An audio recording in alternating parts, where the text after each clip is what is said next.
যে কফি বিক্রেতা সে বললো আপা কফি খান, পরে আমার হাজবেন্ড বললো না কফি খাবো, টাকা দিব কোত্থেকে, ভাঙতি নেই। কয় কত টাকা নোট? কয় 500 টাকা। কয় ঠিক আছে আমি ভাঙতি দিব, খান। এটা বলে আমাদের দুইজনকে 2টা কফি দিল। আমরা খাওয়ার 2 মিনিট পর কয় কি একটু দাঁড়ান আমি টাকাটা ভাঙায় নিয়ে আসি। যেটুকু দেখাচ্ছিলাম এটা আমাদের কক্সবাজারের ঘটনা। এরকম যদি হয়, মানে এই দম্পতি গেল কিছু খাওয়ার জন্য, সেখানে তাদেরকে কিছু দিয়ে এবং টাকা ভাঙতি ছিল না, সেই ভাঙতি যেটা বললো উনি, এক জায়গায় গিয়ে 15-20 মিনিট পরে এসে নতুন একটা টাকা দিয়ে, সে পুরাতন টাকা দিয়েছে, নতুন একটা টাকা দিয়ে বলে যে ভাঙতি নেই, আপনারা চলে যান, অন্যদিন দেখা হলে দিয়ে দিবেন।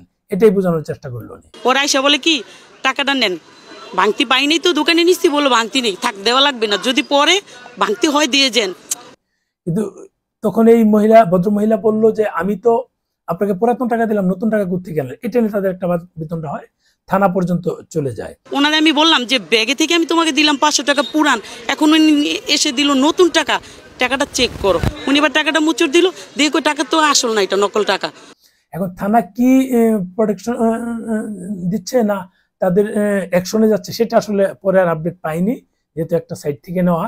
এটা আসলে আপডেট নেওয়াটা জরুরি না। বিষয় হচ্ছে যে আমরা যে আমাদের দেশে এই কক্সবাজারের ঘটনা, এই যে আগামগুলো পর্যটকদের সাথে করছি, তারা কি কখনো ওখানে যাওয়ার উৎসাহ পাবে? আমরা যদি এরকম পর্যটকদের সাথে কন্টিনিউ করতে থাকি, তাহলে তো আমাদের পর্যটন খাতটা পুরোপুরি ধ্বংস হয়ে যাবে। এমন ভাবে ধ্বংস হবে যে অলরেডি হয়ে গেছে, যেখানে মানে সুযোগ মতো একটু আলু ভর্তা আর ডাল, অল্প একটু ভাত 350 টাকা নিয়ে থাকে, তাহলে সেখানে ভালো কি আশা করতে পারি? যেখানে 30-40 টাকা হওয়ার কথা না। তাহলে এরকম তো হবেই। প্রশাসনের নাকের ডগাইতে এগুলো হয়, তারা নিশ্চয়ই এর সুবিধা ভোগ করে। সুবিধা ভোগ না করলে তো এটা কোনোভাবেই প্রশ্ন আসে না এরকম হওয়ার। এখন এটা তো একদিন না, এরকম অনেকেই বলে যে এরকম বাটপারি করে কক্সবাজার, যদিও আমি 2002 এর পর কক্সবাজার যাইনি। এখন অনেকে বলতে পারে কেন যাই নাই, দেশ রেখে বিদেশ যায়। বিদেশে আমার সুবিধা বেশি, দেশে বাটপারদের ওখানে গিয়ে অজস্র টাকা খরচ না করে আমি ওখান থেকে ঘুরে আসতে পারি। আমি বউ বাচ্চা নিয়ে ঘুরে আসলাম থাইল্যান্ড থেকে, ফুকেট পাতায়া থাইল্যান্ড ঘুরে আসলাম। এটা নিয়ে আমি কক্সবাজার যাইনি। কেন যাইনি? অনেক কারণ আছে।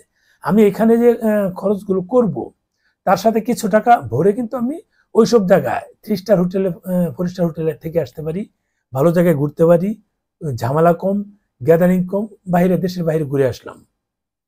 এই তো অবস্থা। সাজেক বেশি টাকা খরচ হয়, আমরা সিলেট যাবো সেখানেও বেশি খরচ হয়। আমরা শুধু সিলেট কেন, এই এই থানচি টানচি বা যাবো, বা মানে বান্দরবান যাব, বা রাঙামাটি যাই, বা যেখানে সুন্দরবন যাই, যেখানে যাই, সব জায়গাতেই কিন্তু এরকম অতিরিক্ত চার্জ নিয়ে থাকবে, এবং এই যে বাটপারগুলো সেগুলো এখানে অজস্র পরিমাণে থাকবে। এই থাকলে তো আমাদের পর্যটন খাত তো আর বেশি সময় নেই ধ্বংস হওয়ার জন্য। এদিক দিয়ে যদি এই যে অন্তর্বর্তীকালীন সরকার আছে, তারা যদি একটু নজর না দেয়, 2007-08-এ কিন্তু তত্ত্বাবধায়ক সরকার ছিল, তারা কিন্তু সবকিছু একবারে করে দিয়ে যায়। যদিও তাদের ওখানে করাপশন ঢুকে গিয়েছিল, কিন্তু একটাতে স্ট্রিট ছিল, 1 বছরখানিক পরিমাণ, মানে যে করাপশন মুক্ত থাকার যে একটা প্রবণতা ছিল, সেটা ছিল। এখনো আমরা চাচ্ছি এরকম একটা থাকতে, এরকম যেন হয়। যদিও মানে একটা কথা আছে, বিড়াল দিয়ে মই টানানো যায় না। এখন কি হবে জানি না, আমি এত কিছু বলতে চাই না। এখন ছাগল দিয়ে অনেক মই টানানো যায় না। আগে যেমন অনেকে বলতো যে অমুক মন্ত্রী, প্রধানমন্ত্রী শেখ হাসিনা, সাবেক প্রধানমন্ত্রী শেখ হাসিনা, এদেরকে দিয়ে কিভাবে মন্ত্রণালয় চালাচ্ছে। আমি তখন অনেকেই বলতাম যে গরু দিয়ে মই টানানো যায় বাট কন্ট্রোল করা যায় না, কিন্তু ছাগল দিয়ে মই টানানো যায় না বাট কন্ট্রোল করা যায়। এখনো কি ওরকমই হচ্ছে কিনা? কথাটা অনেকেই অনেক রকম লাগতে পারে। মানে এটা একটা দেশ চালানো তো সহজ কিছু না। এখানে যারা আছে, কেউ দেশ চালানোর মতো অভিজ্ঞতা কেউ কারোরই নাই। রাজনীতিজীবীদেরকে কেন দেওয়া হয়? অবশ্যই তাদের কিছু অভিজ্ঞতা থাকে, জনগণের সাথে একটা সম্পৃক্ততা থাকে, জনগণকে কিভাবে হ্যান্ডেল করতে হয় সেটা জানে, জনগণের সাথে কিভাবে বাটপারি করতে হয় সেটাও জানে। আর এখানে যদি কেউ বাটপারি করে, সেটা ধরা পড়বে, অলরেডি ধরা পড়ার মতো অবস্থা তৈরি হয়ে যাবে আমার মনে হচ্ছে।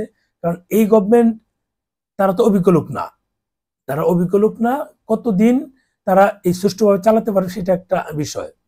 এখন অনেকে বলছে দ্রুত নির্বাচন দেওয়ার জন্য, সেটা যদিও এগুলো আমার বলা কাজ না, তারপরে কথা বলা। কারণ ওনাদের অনেকের অভিজ্ঞতা আছে, কিন্তু দেশ চালানোর মতো এরকম অভিজ্ঞতা তো কারোরই নাই।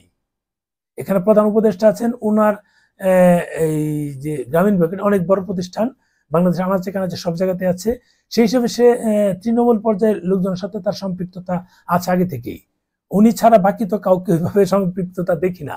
এখন দেশ কতদিন ভালোভাবে চলবে বা ভালো চালানোর মতো কি অবস্থায় নিয়ে যেতে পারবে সেটা জানি না, সময় বলে দিবে। তবে যেটা শুনেছি এয়ারপোর্ট যেটা উনি করেছেন এটা আমাদের জন্য খুব ভালো।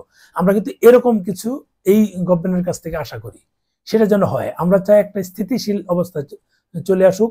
আমরা চাই এই সরকার যেন মানে দুর্নীতি মুক্ত থেকে দুর্নীতিমুক্ত কোনো মানে রাজনৈতিক দলকে নিয়ে আসতে পারে কিনা। যদিও রাজনীতিজীবীরা কখনো দুর্নীতিমুক্ত হয় না, তবে যদি নতুন কোনো দল তৈরির যদি কোনো একটা প্রবণতা থাকে, যেহেতু ছাত্র জনতা একত্রিত হয়েছে, এরকম যদি কোনো অপশন থাকে সেগুলো তৈরি করে যদি নির্বাচনে আসার সুযোগ থাকে, সেগুলো যদি করে, তাহলে আমরা অন্তত বাংলাদেশটা বাঁচবো, আমরা অন্তত বাঁচবো। এই অন্তর্বর্তীকালীন সরকারের কাছে এরকম আমরা একটা প্রত্যাশা করছি। ভালো থাকবেন, শেয়ার দিয়েন।